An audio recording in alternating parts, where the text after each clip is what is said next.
Okay, are you seeing which view are you seeing, Andrew? The correct one? I am seeing the correct view. It looks great. Perfect. Okay. So thanks everyone just joining Andrew and appreciating all of your enthusiasm for outbreak management, especially as we get into, further in the framework in controlling outbreaks. This is really where you can make a huge impact in your settings. So the learning objectives for this session, we're going to get into response-driven testing as a large strategy for controlling outbreaks, describing that. We're going to be able to list the key considerations for maintaining a safe COVID-19 isolation unit to control outbreaks, also describe the resources available to support facilities with PPE and staffing, and also describe criteria for temporarily closing facilities to new admissions or closing for operations due to an outbreak. So just a quick review, wanted to hear from you in the chat, reviewing yesterday's module on prevention measures. What are some of the measures and strategies that we can put into place to limit potential COVID-19 outbreaks? I know that you had a successful session on this yesterday, so just think back to what can we do for prevention?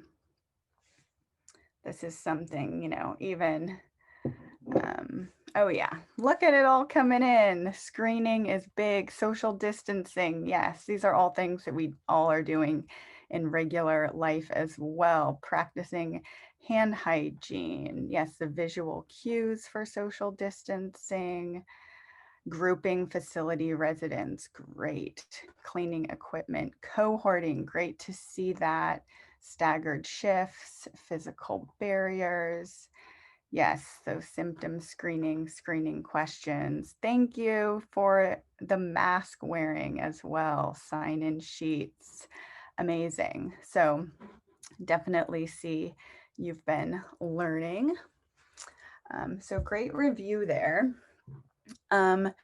And just another review, this can be a little bit intimidating here as we think about our various settings, workplaces, homeless, schools, Sniffs, in terms of our prevention and mitigation plans.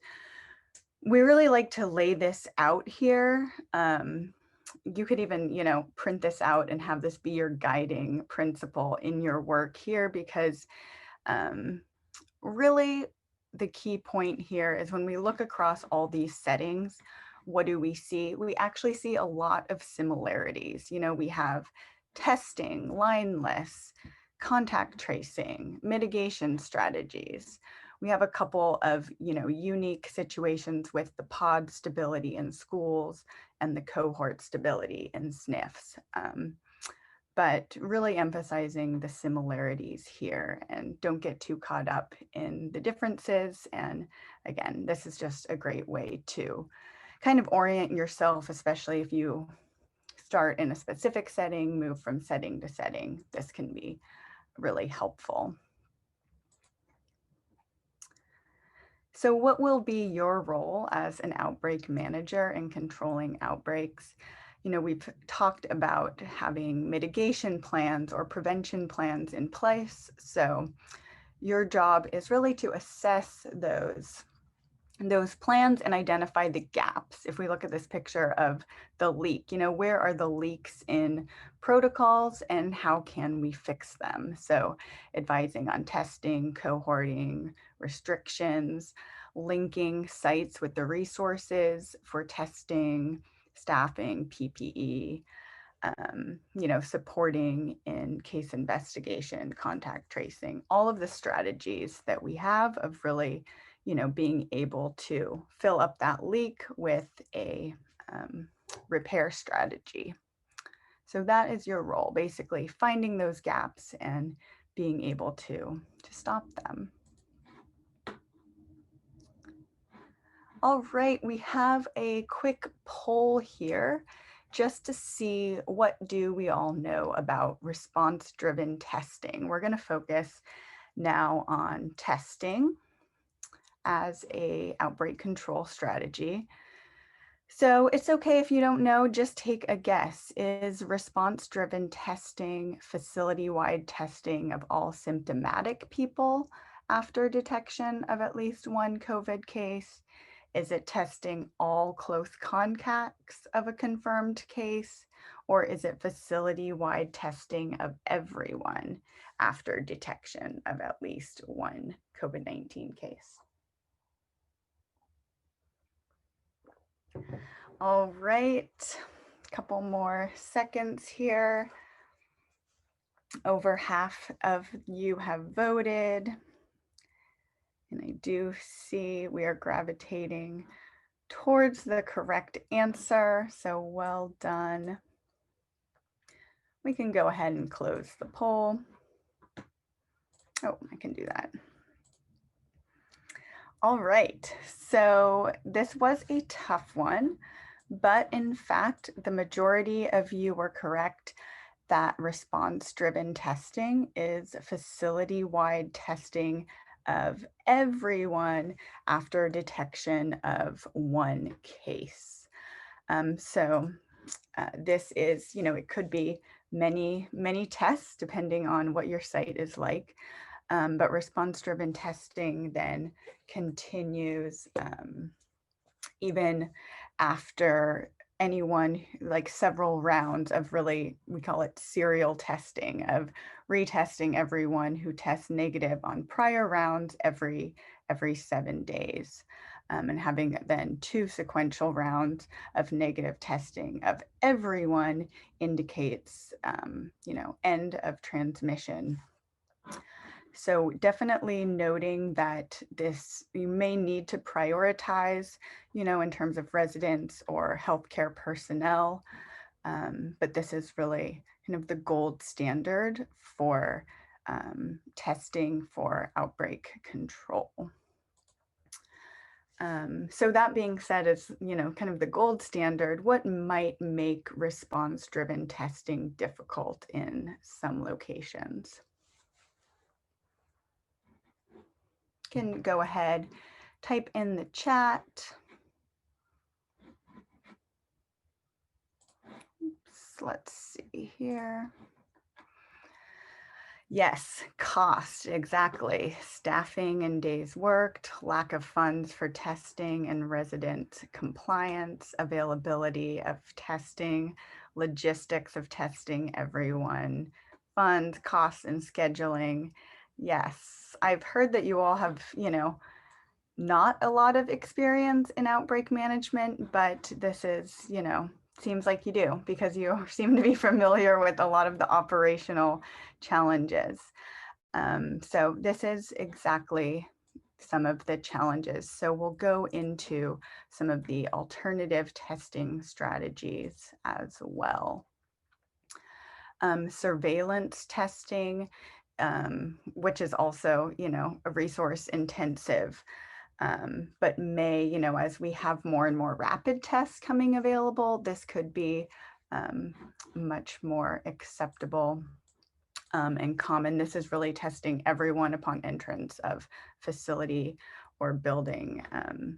And, with delay in results, this could also be challenging, but this is another testing strategy, another one that is, much more feasible, especially, school settings where we've seen, our example from our epi curve where we saw the 3rd and the 4th floor.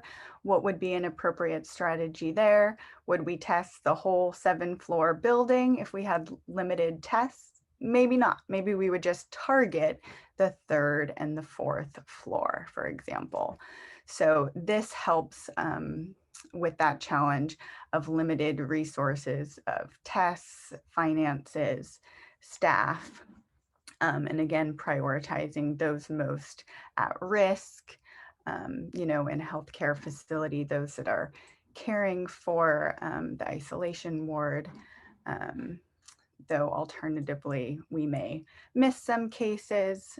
So again, just prioritizing those with symptoms, those with high exposure and severe disease risk. So again, knowing your facility and knowing the risk levels of everyone is really important for being able to respond with targeted testing.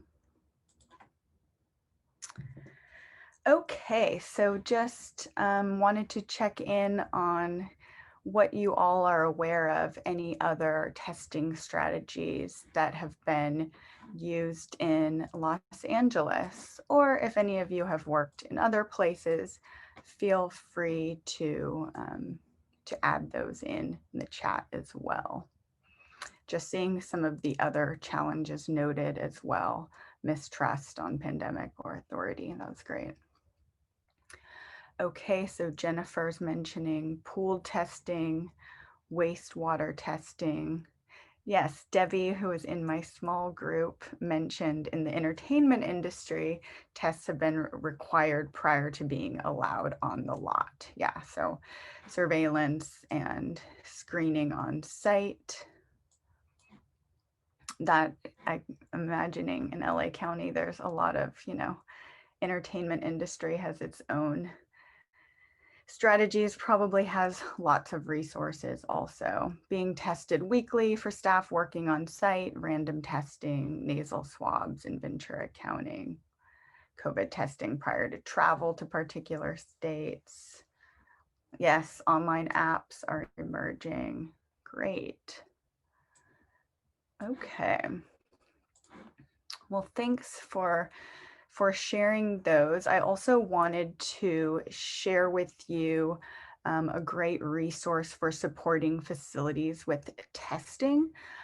California has come up with the California Testing Task Force lab list here and a full support system basically that can help with testing in labs, full service labs, enhanced services, testing services.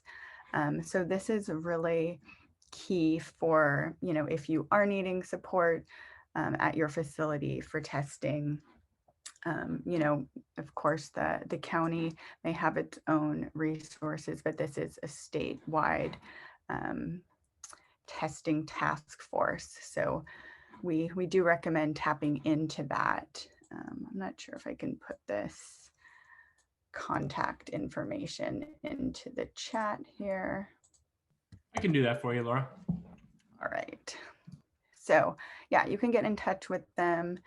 And then, of course, LA County may also have specific field testing teams for more high risk settings and everything. So this is obviously the key for response is getting everyone tested. And I am seeing a question. Yes, these slides will definitely all be available and posted in your Google Classroom, as well as the recordings. Okay, so we have covered testing. Now I just wanted to review a little bit more from yesterday in terms of cohorting or potting. In the school setting, what is cohorting or potting in context of school-based COVID-19 prevention? We had mentioned this earlier in the review. Yes, Jennifer, staying in a small group exclusively. That is it. So generally groups of about 14 to 16, yes, grouping students in smaller groups who remain in that small group to reduce larger transmission, reduce the potential of spreading any group larger than 14 or so. Cohorts also help us with managing an exposure in a small group, limiting exposure to staff. Staff should only stay in one cohort. So this really minimizes the ability for COVID to spread beyond the pod. Great. It looks like everyone has a good understanding of cohorts. So if we're working on an outbreak in a school that does have pods or cohorts in place, what we need to do is really assess those cohorting procedures with the site liaisons.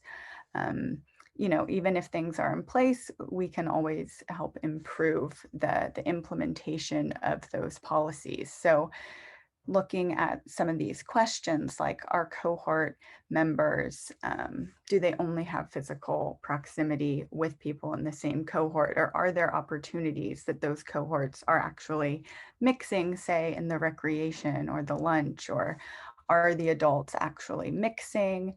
Um, or are there still social distancing and masking efforts? Are those consistent throughout all of the cohorts?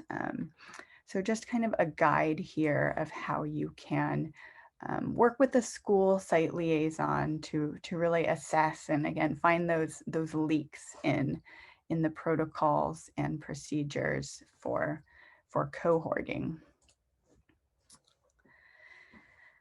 Okay, so moving right along, in schools, we're talking about cohorting, but we want to check in on this Zoom poll reviewing isolation. So when can a symptomatic person with confirmed COVID-19 end isolation?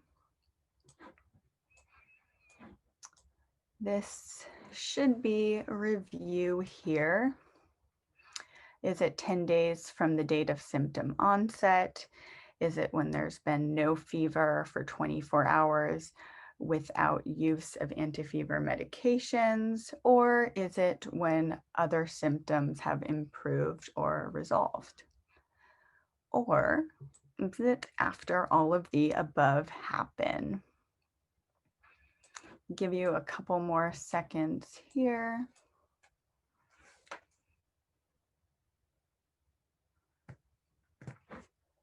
All right, I'll go ahead and end the poll as it seems like, yes, you're all experts.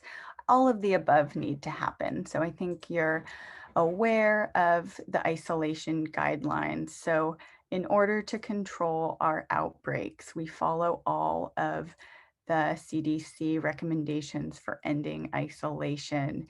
If symptomatic, that is 10 days from symptom onset, as well as no fever for 24 hours and no use of medications, as well as symptoms improved and resolved. If asymptomatic, that is 10 days from the test, the date of positive test. All right. Hi, Laura, I have a question. Of course. The 24 hours without use of anti-fever medication, I remember yesterday the number was 72, 3 days. That may have been outdated. There was, we're in this period where CDC changes guidelines often, which I'll talk about on the next slide as well. There was a period where cases did need to go 72 hours, but right now it is 24 hours. Thank you. So great question. All right.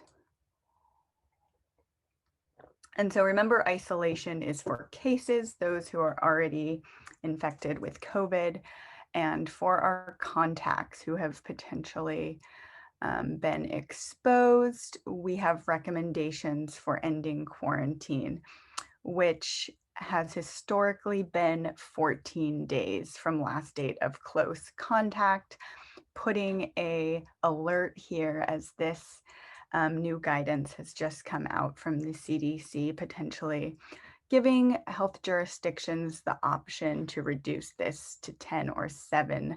My colleague Alex is going to go over these changes with you later today, so I won't go into detail now, but just remembering that a negative test does not reduce quarantine generally.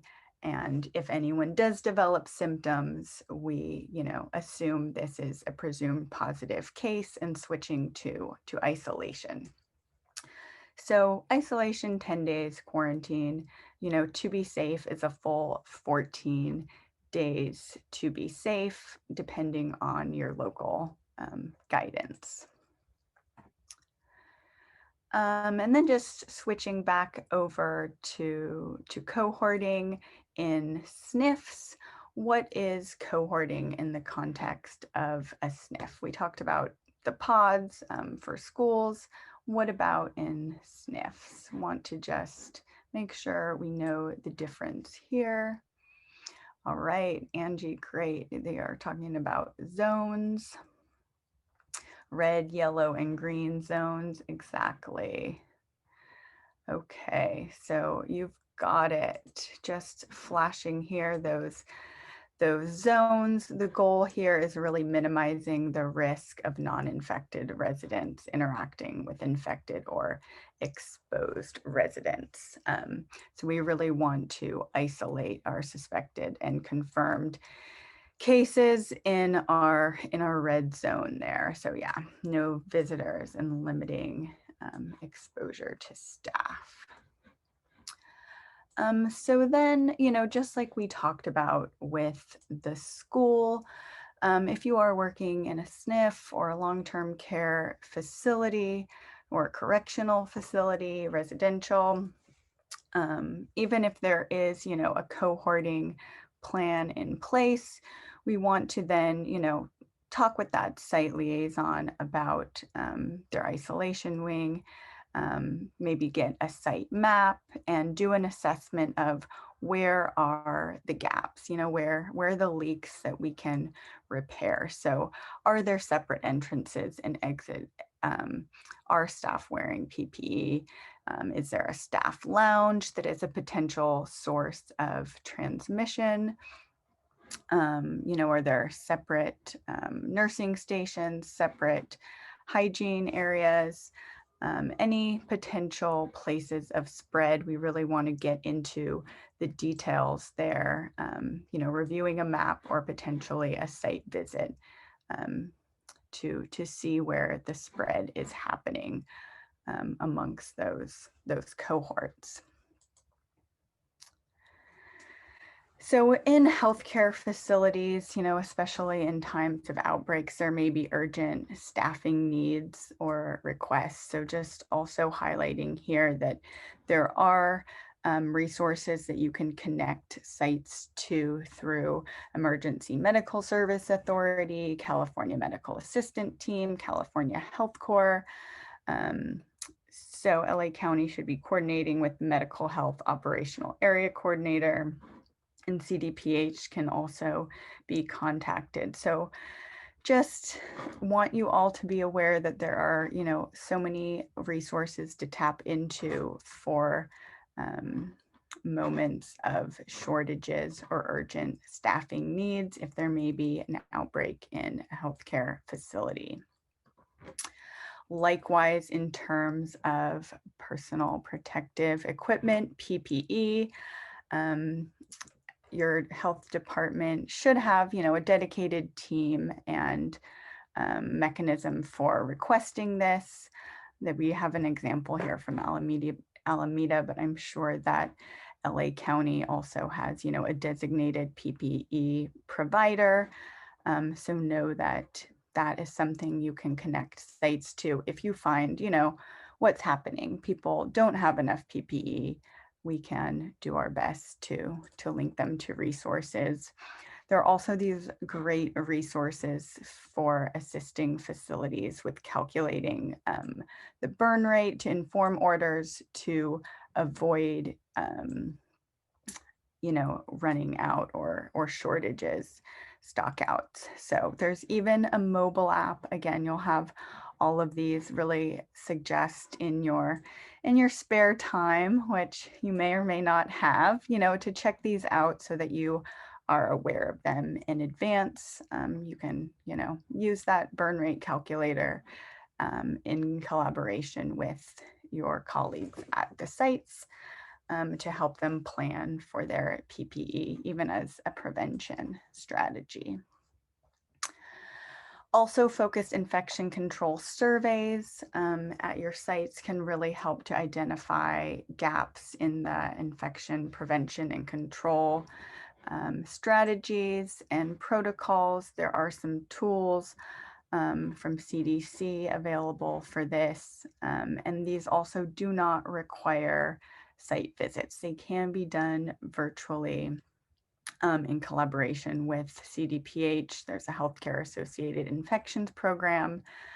So again, you can check these out and, basically do a risk assessment of the various protocols in place on site.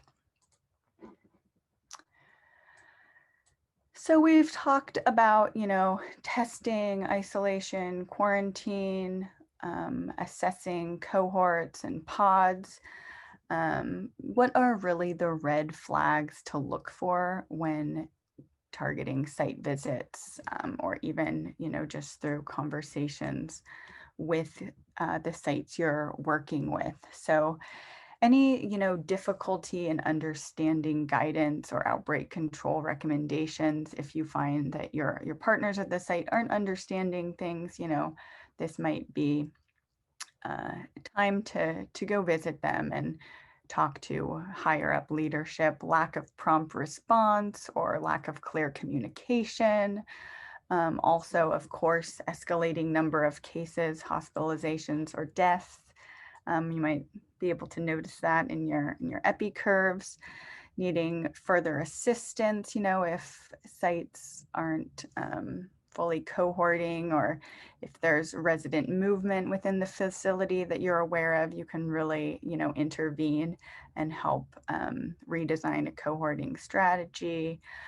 Also, any particular high-risk patient populations at a site with cases might be a call for a red flag for extra intervention.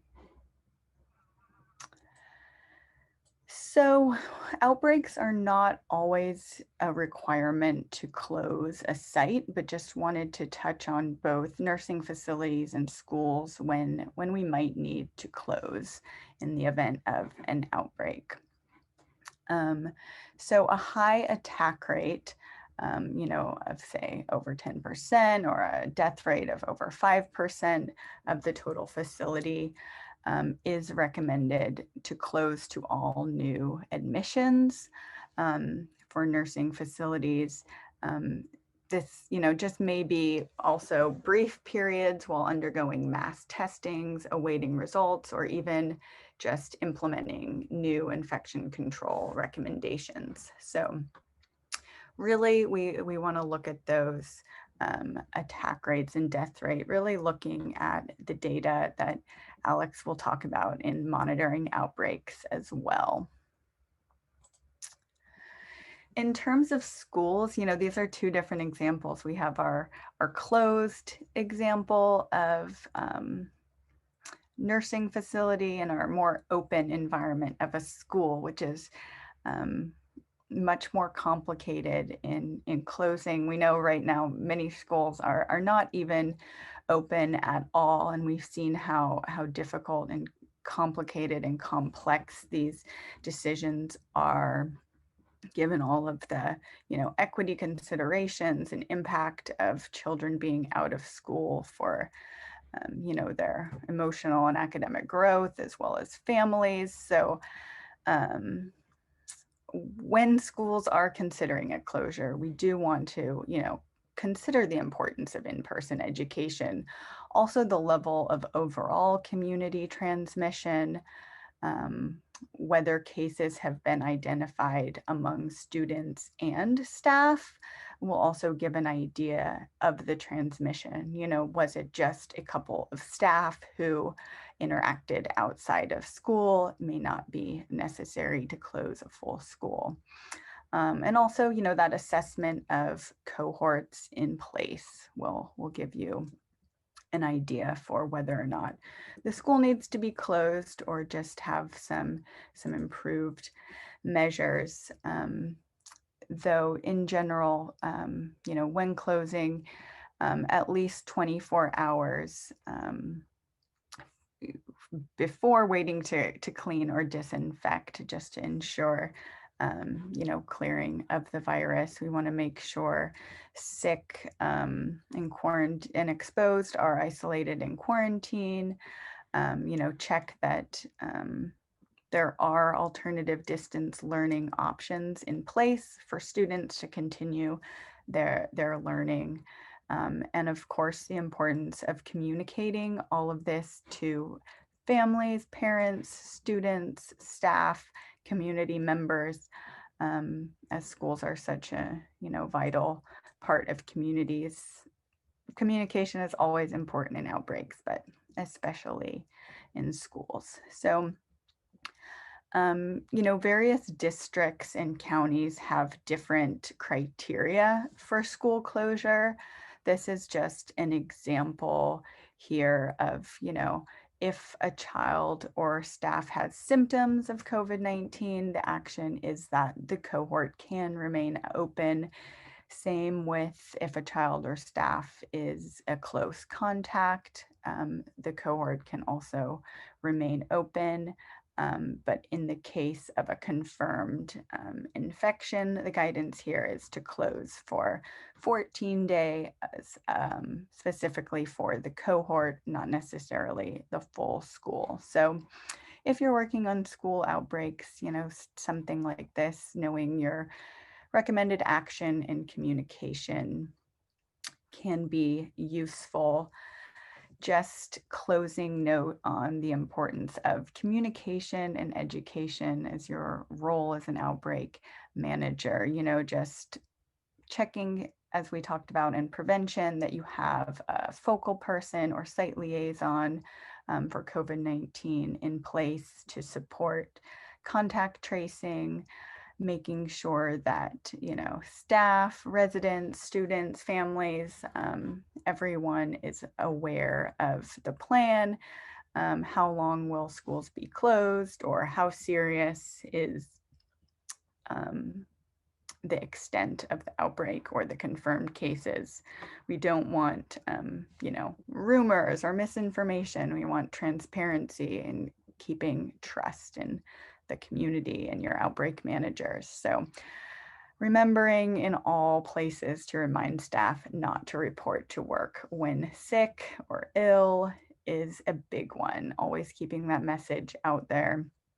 And of course, following the guidance of LA County and making sure there's that collaboration there.